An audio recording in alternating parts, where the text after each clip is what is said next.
Olá, vamos dar início ao nosso curso de reclamação trabalhista na prática.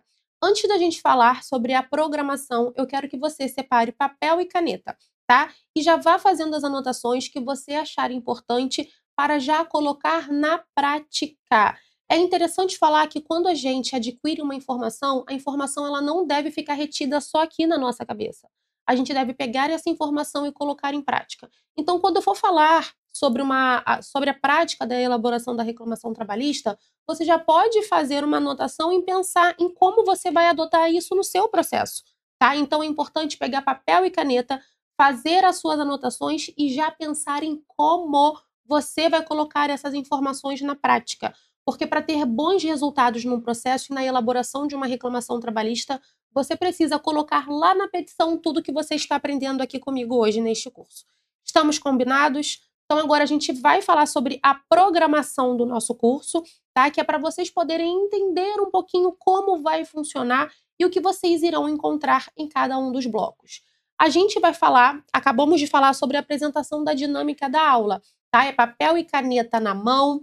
Eu gosto que vocês anotem para colocar em prática.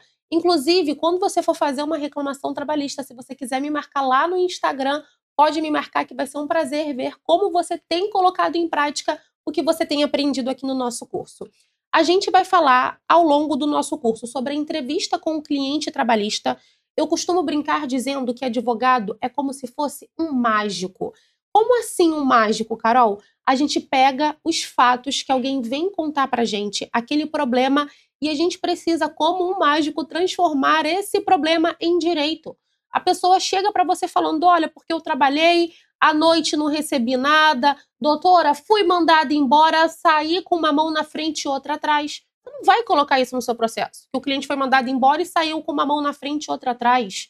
Tá? O que você vai fazer? Você vai pegar essa frase, fui dispensado, e sair com uma mão na frente e outra atrás, e você vai transformar isso em direito. Olha, o tópico se for o caso, de reconhecimento de vínculo, do pagamento das verbas rescisórias, vai discriminar todas as verbas.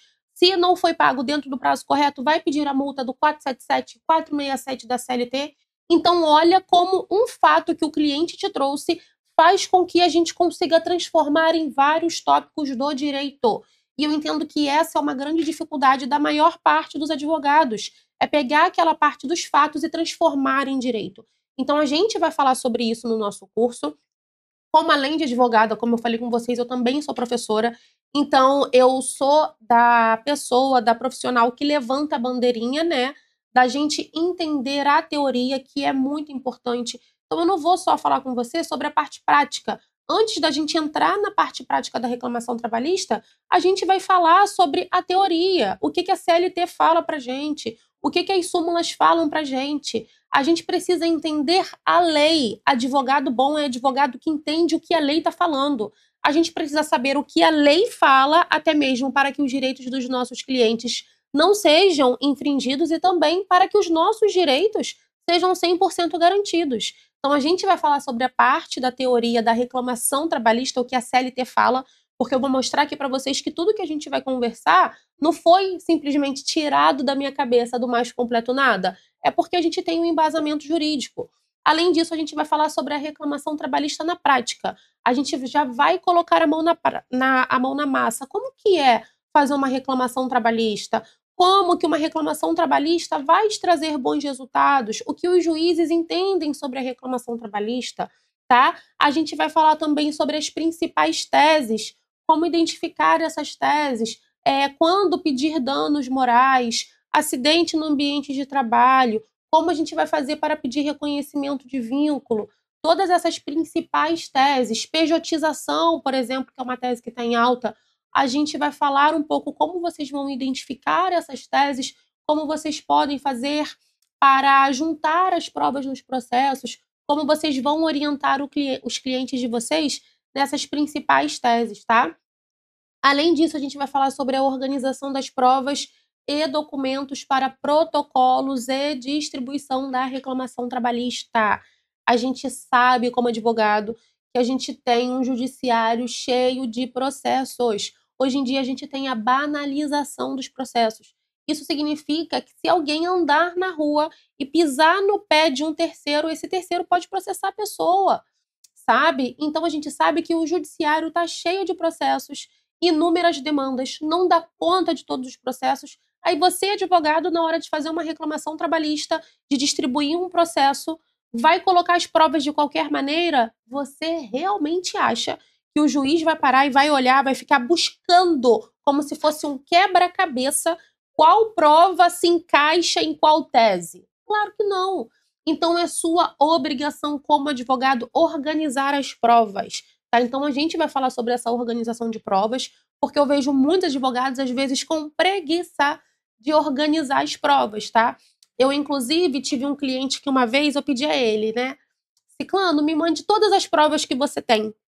E o cliente me mandou nada mais, nada menos do que 890 fotos. Eu fiz até um Reels no Instagram, sabe? Quando o advogado ama, né? As provas, quando o cliente tem prova, e a gente ama quando o cliente tem prova. A gente gosta, é claro que a gente gosta, porque vai comprovar o que a gente está falando no processo. A gente tem mais chances de ganhar o processo porque a gente tem prova ali, material, tá? A questão é, como a gente vai organizar essas 890 fotos? Sabe? Como a gente vai colocar isso no processo, como a gente vai filtrar essas provas para que o juiz olhe e entenda que o que a gente está falando é verdade de acordo com a prova que o cliente mandou para a gente, sabe? Então, a organização de provas é fundamental para a gente ter um bom processo e uma boa reclamação trabalhista. Separei também para a gente poder falar sobre acordo na Justiça do Trabalho após a propositura da reclamação trabalhista e algumas formas que a gente vai ter também para poder negociar, tá? A gente negociar é muito importante. Às vezes o advogado ele fica 100% preso só na lei, só no operacional que a gente chama, né? Que é a parte do entregável ao cliente, que é fazer a reclamação trabalhista, distribuir um processo, ir numa audiência. Isso que eu estou falando com vocês é o operacional. Essa parte de negociar são as outras competências e outras habilidades que é fundamental para o advogado ter. E eu vejo que muitos advogados não conseguem negociar um bom acordo. E isso não prejudica só o processo, só o cliente, isso prejudica você. Porque se você não sabe negociar, se você não chega num valor bom para o seu cliente, os seus honorários também não serão bons. Então, quando a gente realmente se propõe a pegar aquele caso daquele cliente, a gente tem que dar o nosso melhor, porque isso também vai impactar na gente, não só no nosso cliente, tá? Então, separei para a gente falar um pouquinho, sim, sobre essa parte de negociação, de fazer acordo, como a gente faz, como chegar no valor correto do acordo, sabe? Como a gente vai fazer para poder, né, parcelar, como a gente faz, todos esses pontos do acordo. Separei para a gente falar. E também como a reclamação trabalhista vai te ajudar na hora de fazer a audiência. Eu costumo falar que nós temos 2 atos processuais que são de extrema importância. Três atos processuais que são de extrema importância, tá? O primeiro ato processual é a reclamação trabalhista. Se a sua reclamação trabalhista não for bem elaborada, o seu processo nem vai para a fase de citação, nem cita o réu, porque a sua reclamação trabalhista ela vai ser cheia de preliminar, cheia de erro.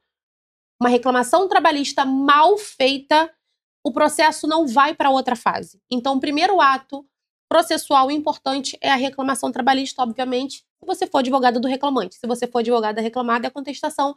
Mas esse é um bate-papo para um outro curso, tá? Então, reclamação trabalhista é o primeiro ato importante. O segundo ato mais importante é a audiência. Você precisa ir 100% preparado para sua audiência e o que vai te ajudar a fazer uma boa audiência é a reclamação trabalhista. A audiência, o que você vai falar em audiência precisa estar batendo com o que você colocou na reclamação trabalhista e eu vou te ensinar na prática como você vai se preparar para isso, tá? E por fim, um ato processual mais importante também é a sentença, tá? Então vamos para o nosso próximo bloco que a gente vai começar falando sobre a entrevista com o cliente. Te aguardo lá.